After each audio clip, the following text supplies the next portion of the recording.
नमस्कार साथियों, मैं doctor Manoj Ahuja Ahuja news channel में आपका हार्दिक अभिनंदन करता हूं।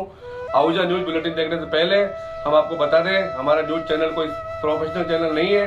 कानून की विशेष जानकारियां दिखाना, मौजूदा विधानसभा से संबंधित महत्वपूर्ण खबरें दिखाना और हमसे जो लोग जुड़े हुए हैं, हमारे सब्सक्राइबर्स, हमारे मित्र, हमारे शुभचिंतक, उनसे जुड़ी हुई महत्वपूर्ण खबरें दिखाना हमारे आहूजा न्यूज चैनल की पहली प्राथमिकता में शामिल है।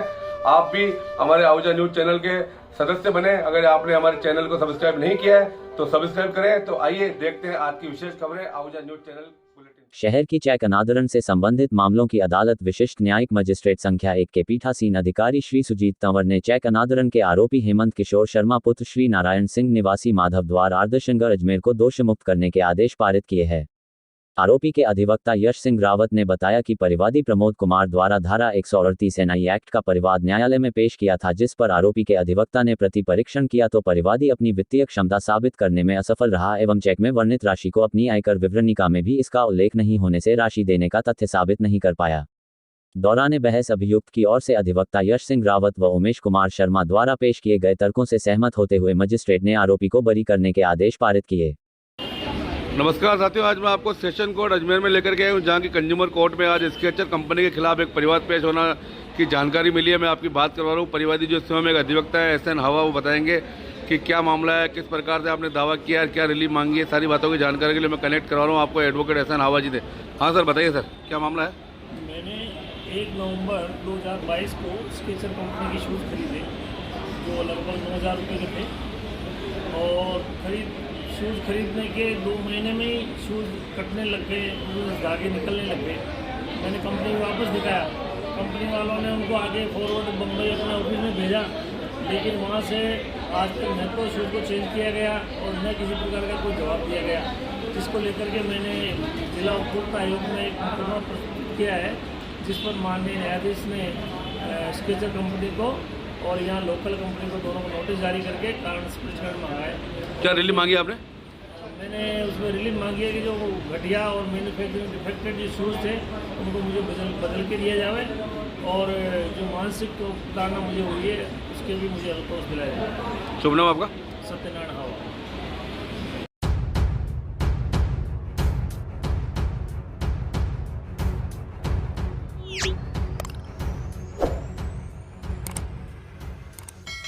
जिला विधिक सेवा प्राधिकरण अजमेर सचिव रामपाल जाट, अपर जिला एवं सेशन न्यायाधीश अजमेर के आदेशानुसार तालुका नसीराबाद पीएलवी भरत प्रजापत ने गुरुवार 20 अप्रैल को तालुका नसीराबाद में एडवोकेट व पत्रकार डॉक्टर मनोज आहूजा, एडवोकेट व पत्रकार मनीष छिपा, एडवोकेट व पत्रकार हेमंत प्रजापत व पत्रकार राजेश कुमार वर्मा सहित ग्रामीण पत्रकार व शहरी पत्रकारों से मिलकर अखबार व टीवी न्यूज के माध्यम से देश की जनता को बाल विवाह और राष्ट्रीय लोक अदालत के बारे में बताया कि अक्षय तृतीया, पीपल पूनम एवं अन्य अवसरों पर भारी संख्या में बाल विवाह होने की प्रबल संभावना रहती है एवं बाल विवाह को कहना हेतु विधिक जागरूकता शिविर का आयोजन किया गया। साथ ही बेटी बचाओ बेटी पढ़ाओ, बेटा बेटी एक समान रखें, बेटा पढ़े तो एक घर रोशन होता है, बेटी पढ़े तो 2 घर रोशन होते हैं। वे राष्ट्रीय लोक अदालत के बारे में बताया कि लाखों केस कोर्ट में पेंडिंग है। अपने केस के चक्कर में किसी व्यक्ति का समय, स्वास्थ्य व धन की हानि होती है, वही हम राष्ट्रीय लोक अदालत का दरवाजा खटखटाया जाए तो उसमें शीघ्र अति शीघ्र न्याय मिलता है। वही आगामी 13 मई को होने वाली राष्ट्रीय लोक अदालत को सफल बनाने हेतु प्रचार प्रसार करने का निवेदन किया।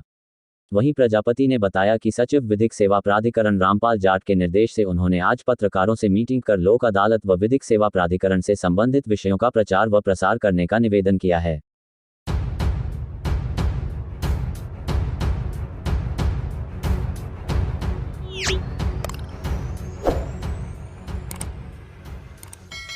शहर की चेक अनादरण से संबंधित मामलों की अदालत विशिष्ट न्यायिक मजिस्ट्रेट संख्या 1 के पीठासीन अधिकारी श्री सुजीत तंवर ने चेक अनादरण के आरोपी हेमंत किशोर शर्मा पुत्र श्री नारायण सिंह निवासी माधव द्वार आर्दशनगर अजमेर को दोष मुक्त करने के आदेश पारित किए हैं। आरोपी के अधिवक्ता यश सिंह रावत ने बताया कि परिवादी प्रमोद कुमार द्वारा धारा 138 एनआई एक्ट का परिवाद न्यायालय में पेश किया था, जिस पर आरोपी के अधिवक्ता ने प्रति परीक्षण किया तो परिवादी अपनी वित्तीय क्षमता साबित करने में असफल रहा एवं चेक में वर्णित राशि को अपनी आयकर विवरणिका में भी इसका उल्लेख नहीं होने से राशि देने का तथ्य साबित नहीं कर पाया। दौरान बहस अभियुक्त की ओर से अधिवक्ता यश सिंह रावत व उमेश कुमार शर्मा द्वारा पेश किए गए तर्कों से सहमत होते हुए मजिस्ट्रेट ने आरोपी को बरी करने के आदेश पारित किए।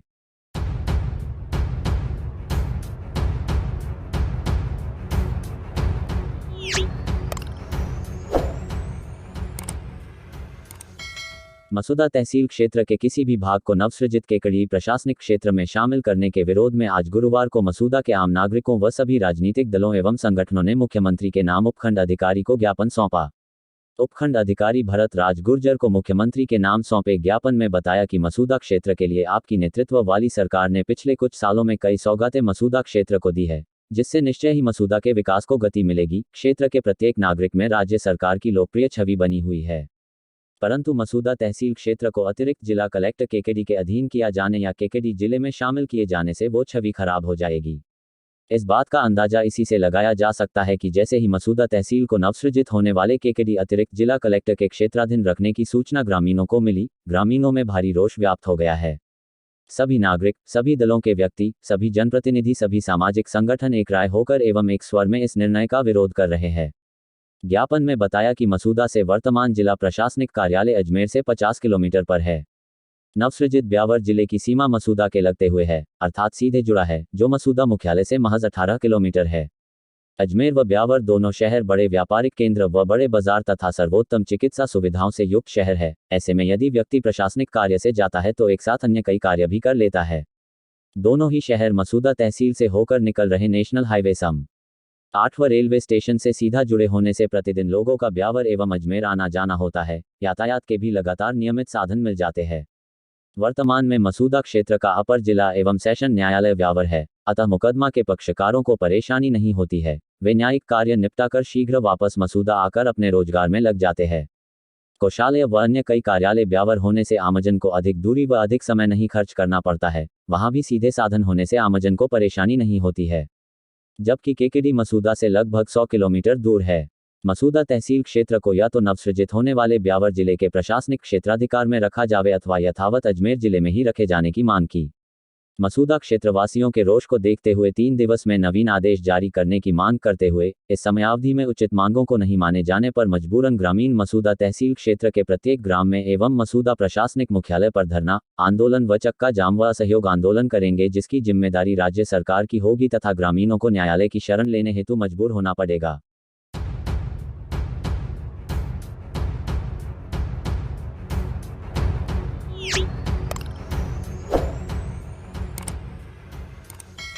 मध्य प्रदेश हाईकोर्ट के जज रोहित आर्य अपने मानवीय अंदाज के साथ साथ तल्ख रवैये के लिए भी जाने जाते हैं।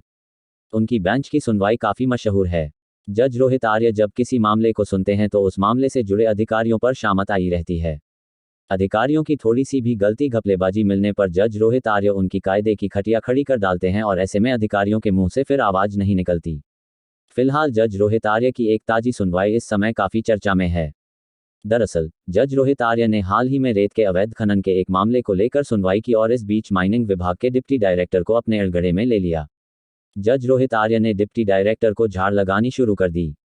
जज रोहित आर्य ने भरी अदालत में डिप्टी डायरेक्टर को ये तक कह डाला कि तुम चपरासी बनने के लायक नहीं हो, तुम्हें अधिकारी किसने बना दिया। बताया जाता है कि रेत के अवैध खनन का यह मामला भिंड जिले से जुड़ा हुआ था। यहां रेत के अवैध खनन के संबंध में मध्य प्रदेश हाईकोर्ट द्वारा रेत के ट्रांसपोर्टेशन के लिए ऑर्डर जारी किए जा चुके हैं, जिसके बाद जिले के कलेक्टर ने भी ऑर्डर जारी कर दिए, लेकिन माइनिंग विभाग की तरफ से ट्रांसपोर्टेशन के लिए आदेश जारी नहीं किए गए। जहां इसी बात पर जज रोहित आर्य का पारा चढ़ गया और फिर डिप्टी डायरेक्टर को जिस प्रकार लताड़ा उससे उसकी घिग्गी बंध गई।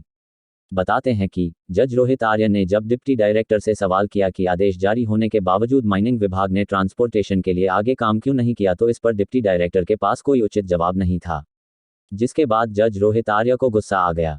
जज रोहित आर्य ने डिप्टी डायरेक्टर पर रेत माफिया के साथ मिलीभगत का आरोप लगाते हुए कहा कि तुम जैसे अधिकारी बिना रिश्वत लिए कोई काम नहीं करते। इस मामले में भी यही हुआ है। जज रोहित आर्य ने डिप्टी डायरेक्टर नसीहत देते हुए कहा कि तुम अपनी आदतें सुधार लो, नहीं तो निलंबित होने के साथ तुम्हारी नौकरी भी जा सकती है। जज रोहित आर्य की सुनवाई के वीडियो होते हैं वायरल। आपको बता दें कि जज रोहित आर्य अपनी सुनवाई में आम लोगों को बड़ा कायदे से समझाते हैं। वह लोगों की बातें सुनते हैं और लोगों को भी भरोसा रहता है कि जज रोहित आर्य की बेंच में उन्हें न्याय मिलेगा। कई बार जज रोहित आर्य कोर्ट आए लोगों से खुद ही ये तक कह देते हैं कि बेकार पैसे खर्च करके कोर्ट के चक्कर काट रहे हो, आराम से खुद से मामला निपटा लो और अगर फिर नहीं निपटता है तो फिर चले आना हमारे पास। जज रोहित आर्य की सुनवाई के वीडियो सोशल मीडिया पर खूब देखे जा सकते हैं।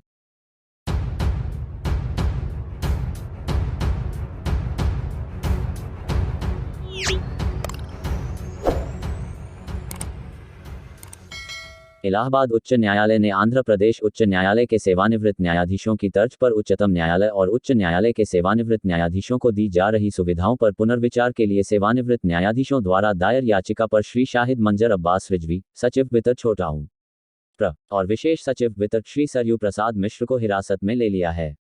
साथ ही संबंधित मुख्य न्यायिक दंडाधिकारी के माध्यम से दिनांक 20 अप्रैल 2023 को न्यायालय के समक्ष उनकी उपस्थिति सुनिश्चित करने हेतु मुख्य सचिव उत्तर प्रदेश लखनऊ एवं अपर मुख्य सचिव वित्त लखनऊ डॉक्टर प्रशांत त्रिवेदी को जमानती वारंट जारी किया गया है। न्यायमूर्ति सुनीत कुमार और न्यायमूर्ति राजेंद्र कुमार इव की खंडपीठ ने कहा, इस न्यायालय के सेवानिवृत्त न्यायाधीशों को लाभ प्रदान करने का मुद्दा संविधान के अनुच्छेद 229 के दायरे में नहीं आता है और न ही याचिकाकर्ताओं एसोसिएशन द्वारा इस पर तर्क या दबाव डाला जा रहा है। पूरे हलफनामे के अवलोकन से यह स्पष्ट नहीं है कि अधिकारी आदेश के किस हिस्से को वापस लेने का इरादा रखते हैं, बल्कि इसमें प्रार्थना की गई है कि पूरे आदेश को वापस लिया जाए, लेकिन आदेश कैसे है, इसका कोई कारण नहीं बताया गया है। कुल मिलाकर आपत्तिजनक। दूसरे शब्दों में, आज जो हलफनामा दायर किया गया है वह झूठा, भ्रामक और प्रत्याशित है, जो पूर्व दृष्टया आपराधिक अवमानना का गठन करता है। एसोसिएशन ऑफ सुप्रीम कोर्ट और हाई कोर्ट के जज इलाहाबाद व अन्य की याचिका पर सुनवाई करते हुए यह आदेश पारित किया गया। हाईकोर्ट ने कहा, हलफनामे और उसमें किए गए अभिकथनों के अवलोकन पर यह स्पष्ट रूप से स्पष्ट है कि राज्य सरकार के रुख ने रिट याचिका को एक विरोधात्मक मुकदमेबाजी तक सीमित कर दिया है। एक स्पष्ट रुख अपनाया गया है कि रिकॉल आवेदन को आपत्ति जताने वाली रिट याचिका के जवाबी हलफनामे के रूप में लिया जाना चाहिए, विशेष रूप से उच्च न्यायालय द्वारा अग्रेषित नियमों दिशानिर्देशों को भारत के संविधान के अनुच्छेद 229 के तहत अधिसूचित नहीं किया जा सकता है। वापस बुलाए जाने के आदेश के अनुसार पहले भी वही स्टैंड लिया गया था, लेकिन विशिष्ट प्रश्न पर वित्त विभाग के अधिकारियों ने स्पष्ट रूप से कहा कि उन्हें 2018 में पहले से जारी सरकारी आदेश में कोई आपत्ति नहीं है, या तो संशोधित या संशोधित किया गया है। न्यायालय ने कहा, विशिष्ट प्रश्न पर न्यायालय में उपस्थित अधिकारियों द्वारा अभिलेख का अवलोकन करने पर सूचित किया जाता है कि दिनांक 4 अप्रैल 2023 के आदेश के अनुसरण में मुख्य सचिव ने 13 अप्रैल 2023 को अधिकारियों की बैठक बुलाई थी। महाधिवक्ता ने राय दी थी आदेश का पालन करने के लिए। इसके अलावा विधि विभाग के कार्यालय ने 6 अप्रैल 2023 को सेवानिवृत्त न्यायाधीशों को लाभ प्रदान करने के लिए प्रस्तावित सरकारी आदेश संशोधन को वित्त विभाग की मंजूरी के लिए अग्रेषित किया था। प्रस्ताव संविधान के अनुच्छेद 229 के तहत नियम बनाने का नहीं है। इन तथ्यों को दबा दिया गया है। अधिकारियों के स्टैंड के अनुसार विधि विभाग द्वारा प्रस्तुत वित्त विभाग द्वारा अनुमोदन के बाद ही मामला कैबिनेट के समक्ष रखा जाएगा। इस पृष्ठभूमि में हलफनामा न केवल झूठा है बल्कि भ्रामक भी है, क्योंकि हलफनामे में यह नहीं बताया गया है कि विधि विभाग द्वारा प्रस्तुत प्रस्ताव को मंजूरी क्यों नहीं दी गई या इसे मंजूरी न देने का कारण क्या है, बल्कि इस संबंध में तुच्छ मुद्दे उठाए गए हैं। सरकारी आदेश या संविधान के अनुच्छेद 229 के मुद्दे को अधिसूचित करते समय अपनाई जाने वाली प्रक्रिया। शपथ पत्र में यह स्पष्ट नहीं किया गया है कि विधि विभाग द्वारा प्रस्तावित शासन आदेश को आज तक वित्त विभाग द्वारा अनुमोदित क्यों नहीं किया गया। वित्त विभाग के अधिकारियों का दृष्टिकोण स्पष्ट है कि उच्च न्यायालय द्वारा प्रस्तुत प्रस्ताव का अनुपालन नहीं किया जाएगा और अपने अति उत्साही दृष्टिकोण और अड़ियल रवैये के कारण बिना किसी वैध आधार के रिट न्यायालय के आदेश के अनुपालन का विरोध कर रहे हैं। आदेश पारित करने के बाद राज्य के वरिष्ठ अधिवक्ता ने अनुरोध किया कि हिरासत में लिए गए अधिकारियों को जमानत पर रिहा किया जाए। हालांकि कोर्ट ने कहा कि अनुरोध पर तय तारीख पर विचार किया जाएगा। इस मामले की सुनवाई अब कल होगी।